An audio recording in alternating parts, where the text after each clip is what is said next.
Hey y'all, it's Brandon with Voodoo Forge. Now, one of the best things about being a blacksmith is being able to make a lot of your own tools. Now, probably one of the easiest tools to make, where you're going to be heat treating it, you're going to be hardening and tempering it, is a cold chisel.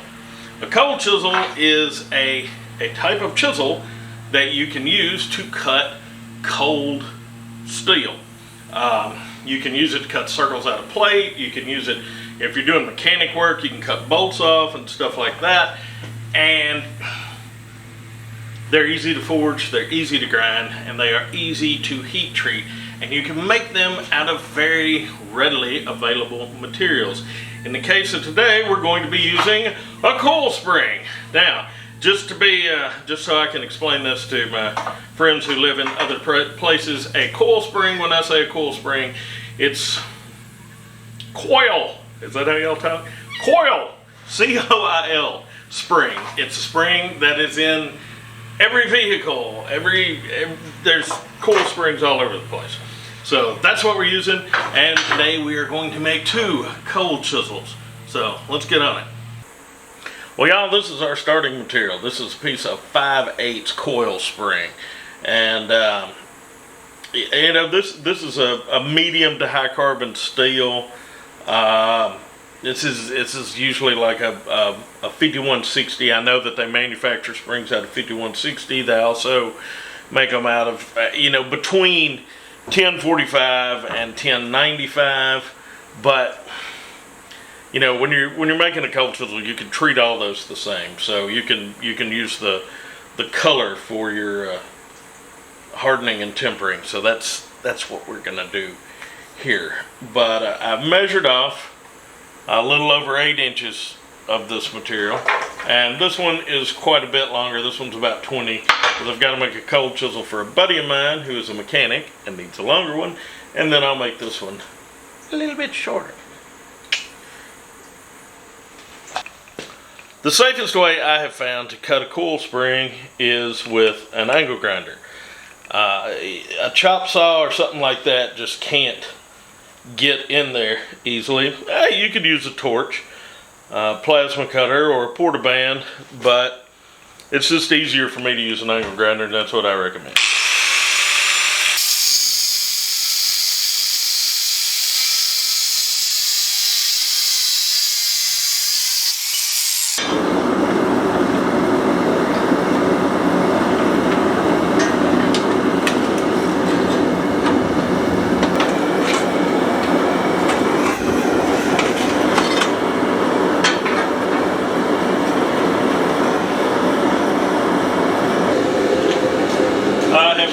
Tried to straighten one of these out on my press,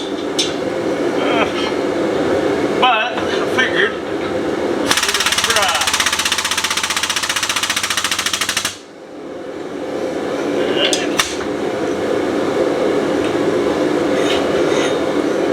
Well, get a little more heat up.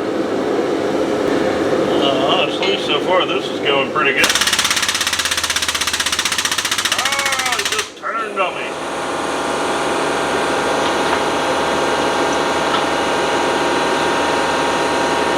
Try that a different way. Oh, yeah, it ain't gonna do no more, I don't believe. This is how I have always straightened these things out in the past, with a vise.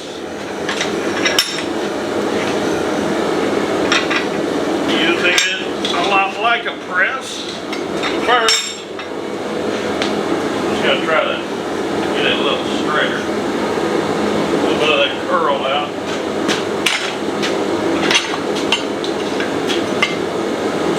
There we go. Now I can take it.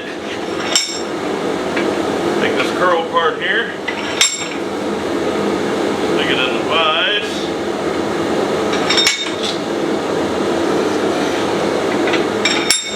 You gotta be careful doing this so you don't take your knuckles across this hot material.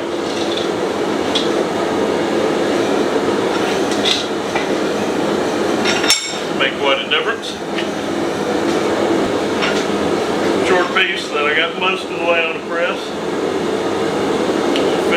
out here using the vise.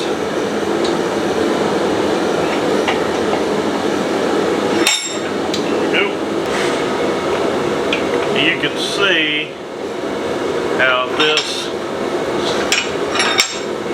will get that whole flat section, or whole section flat.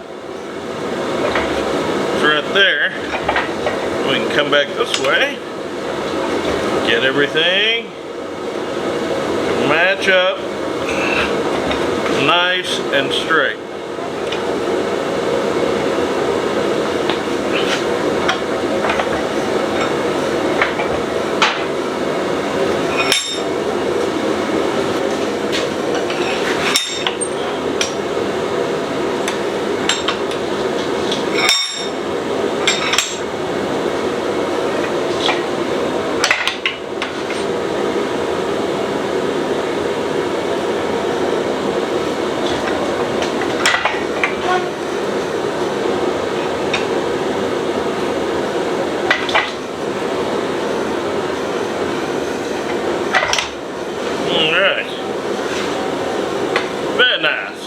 Very nice. Well, our stock is straight for the most part now, and I let it normalize, and what that means is I let it cool down to room temperature, just sitting there. So it's not super hard, it's not super soft, it's kind of in between. This is like a good place for it to be if you're going to, just say cut it, which is what we're going to do. Just to even up these ends before we forge them down a little bit, I'm going to throw it in a bandsaw and just get everything cut to a 90. So what we're going to be forging is we're just going to be forging this long taper in here. And then we will grind the short taper in there. So this is a factory-made cold chisel, and this is a hand-forged one. So we're just putting these long tapers, and this will end up being, I'd say 1/4 inch, maybe less, thick on the end, and we'll just leave that blunt because we'll come back and grind the sharper angle on there.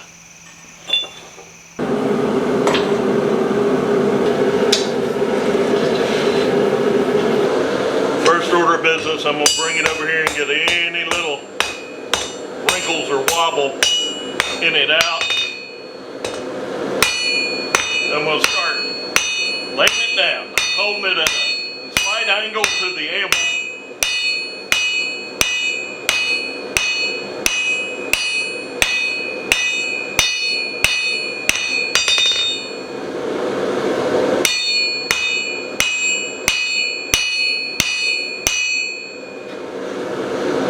Has just about got it. We could grind it from there, but I want to put one more heat and taper it down just a little more.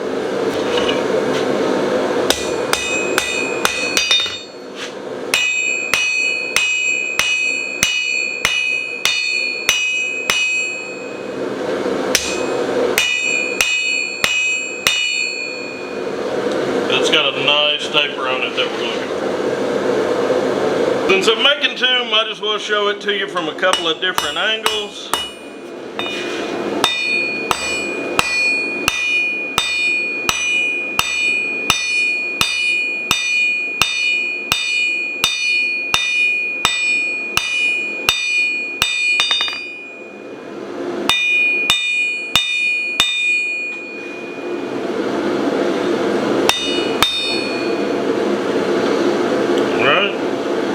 Got her where we want her. Now, if we keep forging this tip down, it'll start to duck lip. The material on the outside will start moving in. It'll start moving faster than the material in the center, and so you'll get these like duck lips, which you got to cut that out and grind around it. So there's no sense in even forging it down to that point. Well, once again, we're in a situation where we're just going to let this material cool down to room temperature and just normalize it. And this also, each time we heat it, and then let it cool back down. We're allowing the structure of the steel to adjust to being straight again. You know, we're allowing it to relax. So that's what we want to do. And we're going to let this cool off, and then we'll get to grinding on it. I'm going to start over here on my big grinder and just do some of the rough out work on these.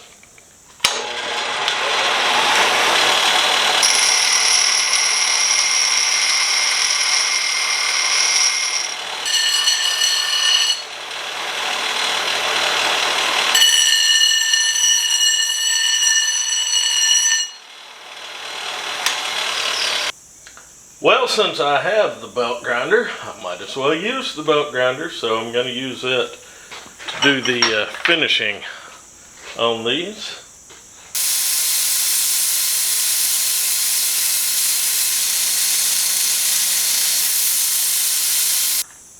Okay, so I got the large flats ground on here now. I just need to do my steep angles, and they'll be sharp.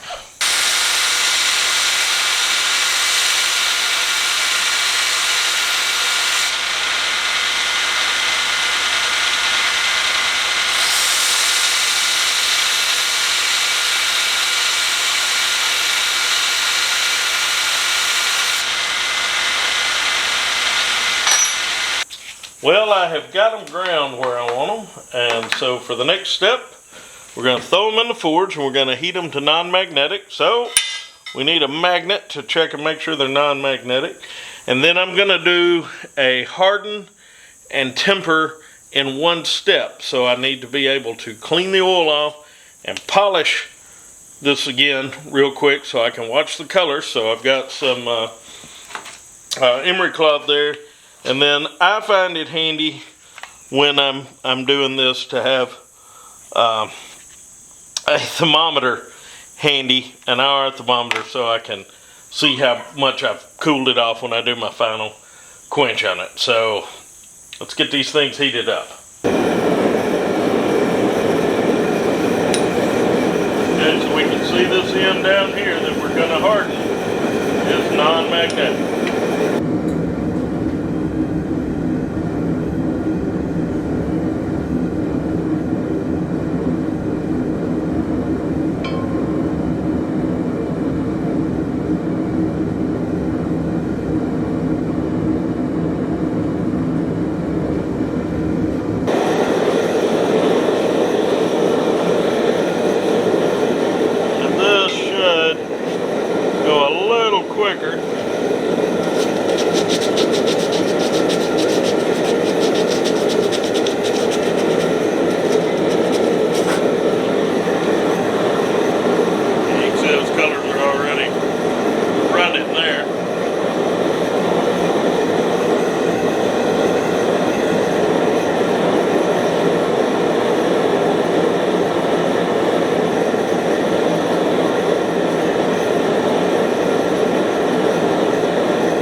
This entire process is doing is we're allowing the heat from the back to basically soften this a little. So we want it hard, but we don't want it so hard that it shatters. And we definitely want the struck end of the tool, the end we hit with a hammer, to be nice and soft so it doesn't shatter when we hit it with a hammer.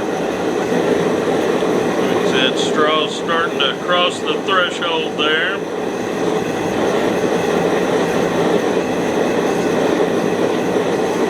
Right about there is good. Right about there is good.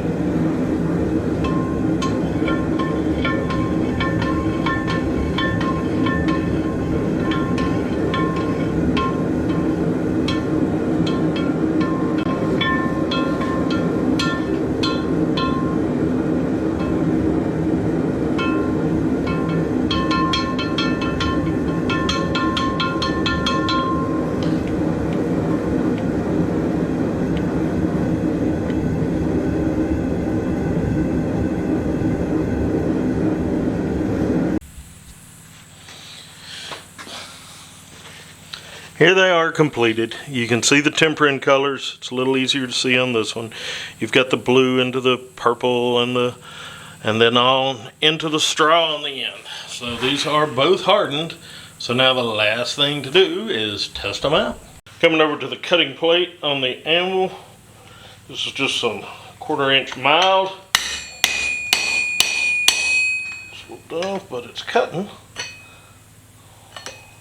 Let me tell you, this long one is a little difficult to handle like this. You always want to use the cutting plate when you're doing something like this on your anvil, not the base of your anvil. There, it's cut. Now let's see. Did it damage the chisel?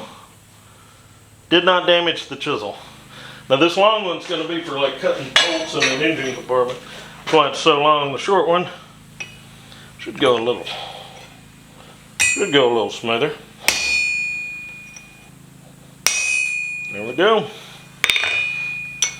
And no damage there. Well, y'all, that's all there is to it. And these are for cutting cold steel or room temperature steel.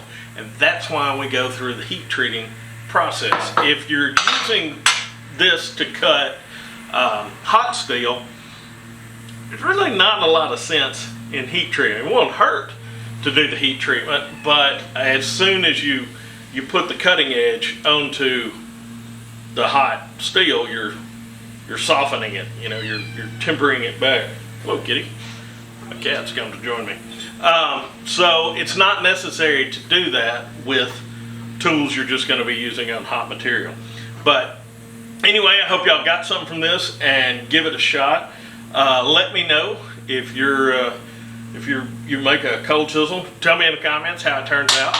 And if it doesn't, if the tempering doesn't go good the first time, you know, if you test it and it takes a big chip out or something, take that thing, heat it back up to non-magnetic, and then anneal it. You're gonna bury it in something like, I use kitty litter, but wood ashes, vermiculite, something like that, and let it cool overnight, and then regrind it, and then re-harden it and re-temper it. Just because it fails on one test doesn't mean that it's ruined. So, for what it's worth. All right. Well, I hope y'all got something out of this, and y'all behave yourselves. This is Calamity Jane. She's a ditch kitty. And I guess I've taken up with her.